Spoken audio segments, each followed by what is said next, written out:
حضرت خالد بن ولید کا نام سنا ہے؟ یہ سیف اللہ ہے، اللہ کی تلوار۔ حضرت خالد بن ولید نے اپنی بیوی کو طلاق دے دی اور بڑا عرصہ وقت اچھا گزرا، طلاق ہو گئی، بیوی چلی گئی، ایک باغ بھی دیا تحفے میں۔ بعد میں ایک آدمی پوچھنے لگا حضور آپ نے بیوی کو طلاق دے دی، کیا معاملہ تھا؟ آپ فرمانے لگے کوئی مسئلہ نہیں، میری بیوی بڑی نیک تھی، پرہیزگار تھی، اچھی تھی، فرما بردار۔ انداز دیکھیے گا، کہنے لگا جناب عجیب بات ہے، طلاق بھی دے دی اور اچھی بھی بڑی تھی، کس بات پہ طلاق دی؟ آپ فرمانے لگے وہ میرے ساتھ 27 سال رہی ہے۔ کتنے سال؟ اور میں انتظار کرتا رہا ہوں۔ میرے نبی پاک صلی اللہ علیہ وسلم نے فرمایا جس کو اللہ تکلیف نہیں دیتا اس سے اللہ ناراض ہوتا ہے۔ میں نے 27 سال انتظار کیا، اس کے تو کبھی سر میں درد نہیں ہوا تھا۔ تو آپ فرماتے ہیں میں نے اسے ایک باغ دے کے بھیج دیا اس کے میکے۔ میں نے کہا تیرے اوپر چونکہ آزمائش نہیں آتی تو کہیں ایسا نہ ہو اللہ تجھ سے ناراض ہے تو مجھ سے بھی ہو جائے۔ مانے لگے اس خیال میں نے اس کو بھیج دیا ہے کہ اس پہ تو تکلیف ہی کبھی نہیں آئی۔ ہمارے ہاں ذرا ذرا سی آزمائشیں ہیں اور لمبے چوڑے پہاڑ ہیں۔ اور ایک اور بات سن لیں، آزمائشوں میں جو جینا سیکھ جاتا ہے نا، رب کریم اسے درجے بھی بڑے ہی عطا فرماتا ہے۔ جس کا دنیا میں کوئی سہارا نہیں نہ بنتا، پھر اسے خدا کی رحمت آگے بڑھ کے سہارا عطا فرماتی ہے۔ اپنی زندگی کے اندر آزمائش سے لڑنا، تکلیف سہنا، ذہن بنا لے تکلیفیں آئیں گی، آزمائشیں آئیں گی، بیماری آئیں گی، مجھے برداشت کرنا۔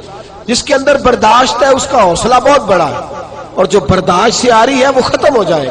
میرے رسول کریم صلی اللہ علیہ وسلم کی صحابیہ حضرت اسماء بنت ابی بکر صدیق، جناب صدیق اکبر رضی اللہ تعالی عنہ کی صاحبزادی ہیں، حضرت عائشہ کی بڑی بہن ہے، یہ وہی ہے جو غار ثور میں میرے نبی کو کھانا پہنچایا کرتی۔ 90 سال سے زیادہ عمر ہوگی حضرت اسماء کی، اور ان کے صاحبزادے عبداللہ بن زبیر رضی اللہ تعالیٰ عنہ۔ 90 سال سے زیادہ عمر ہوگی اور ان کے صاحبزادے لڑائی کر رہے ہیں حجاج بن یوسف کے ساتھ۔ آنکھوں سے انہیں نظر نہیں آتا حضرت اسماء کو، بوڑھی ہو گئی، صاحبزادہ جہاد کر رہا ہے۔ حضرت عبداللہ بن زبیر اپنی والدہ کے پاس آئے اور آ کے کہنے لگے اماں میرے کچھ ساتھی بھاگ گئے ہیں، کچھ کمزور ہو گئے، حجاج کے ساتھ میرا مقابلہ ہے۔ والدہ بڑا کم نظر آتا ہے، پریشان ہے، 90 سال سے زیادہ عمر ہے، اور ماں گلی میں جھگڑا ہو رہا ہو تو بیٹے سے کہتی ہے بیٹے تو اندر آ جا جلدی سے، تو نہ بیچ میں حصہ لے لے۔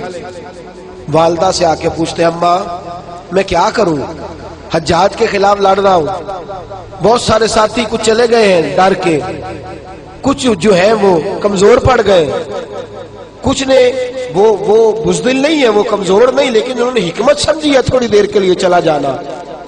ماں کہنے لگی بیٹے پہلے تو یہ بتا کہ تو حق پہ ہے کہ نہیں، دولت کے لیے تو نہیں لڑ رہا، اقتدار کے لیے تو نہیں لڑ رہا۔ کہنے لگے اماں قسم اللہ کی عزت کی میں حق پہ ہوں، میں فکر امام حسین کا وارث ہوں، میں ظالموں سے لڑ رہا ہوں۔ تو ماں کہنے لگی بیٹے جا، پھر والدہ کہنے لگی جا میرا بیٹا اور جا کے اس کے ساتھ لڑائی کر، اگر تو فتح یاب ہو گیا تو میں شکر ادا کروں گی، اور اگر تو شہید ہو گیا تو میں قیامت میں تیرے اوپر فخر کروں گی۔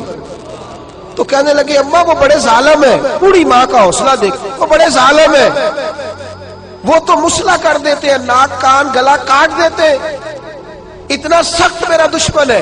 والدہ کہہ رہی ہے بیٹے سے، 90 سال کی بوڑھی اماں کہتی ہے بیٹا بکری کو ذبح ہوتے وقت تکلیف ہوتی ہے، کھال اترتے وقت تکلیف نہیں ہوتی۔ تکلیف تجھے ایک وقت ہوگی جب تیر لگے گا، جب تلوار لگے گی، ناک کان کاٹتے تجھے کیا تکلیف ہوگی، اللہ تجھے زیادہ اجر عطا فرمائے گا۔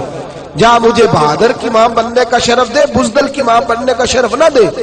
یہ دلیر ماں کا حوصلہ، یہ لفظ کیا کہ بیٹے کو بھیجا۔ حضرت عبداللہ بن زبیر لڑے، 14 دن تک آپ کی لاش لٹکی رہی، لیکن 14 دنوں تک آپ کے وجود سے خوشبو ہی آتی رہی۔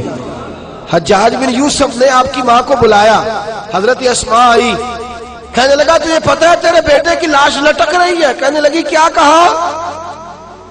لٹک رہی ہے؟ ہاں تیرے بیٹے کی لاش لٹک، کیا کہتے ہو؟ تیرے بیٹے کی لاش لٹک رہی ہے، پھر بتا لو، تیرے بیٹے کی لاش لٹک رہی ہے۔ تو آپ فرمانے لگی شکر ہے اللہ کا، میرے بیٹے کی لاش لٹک رہی ہے، کہیں جھکی ہوئی تو نہیں ہے نا، کسی ظالم کے آگے جھک تو نہیں نا گئی، کہیں اس نے گلا کٹایا ہے، کہیں جھکایا تو نہیں نا، شکر ہے میں اللہ تعالیٰ کا. کہنے لگے تو مجھ سے سفارش نہیں کرے گی کہ اس کی لاش کو ہٹا دوں؟ آپ فرمانے لگے جس رب نے اسے شہید ہونے کا حوصلہ دیا ہے وہ اسے قبر کی اعلیٰ جگہ بھی عطا فرمائے گا. حضرت عبداللہ بن زبیر جنت المعلی میں آرام فرما رہے ہیں اور سرخیل ہے وہاں کے مسلمانوں کے عزیزوں.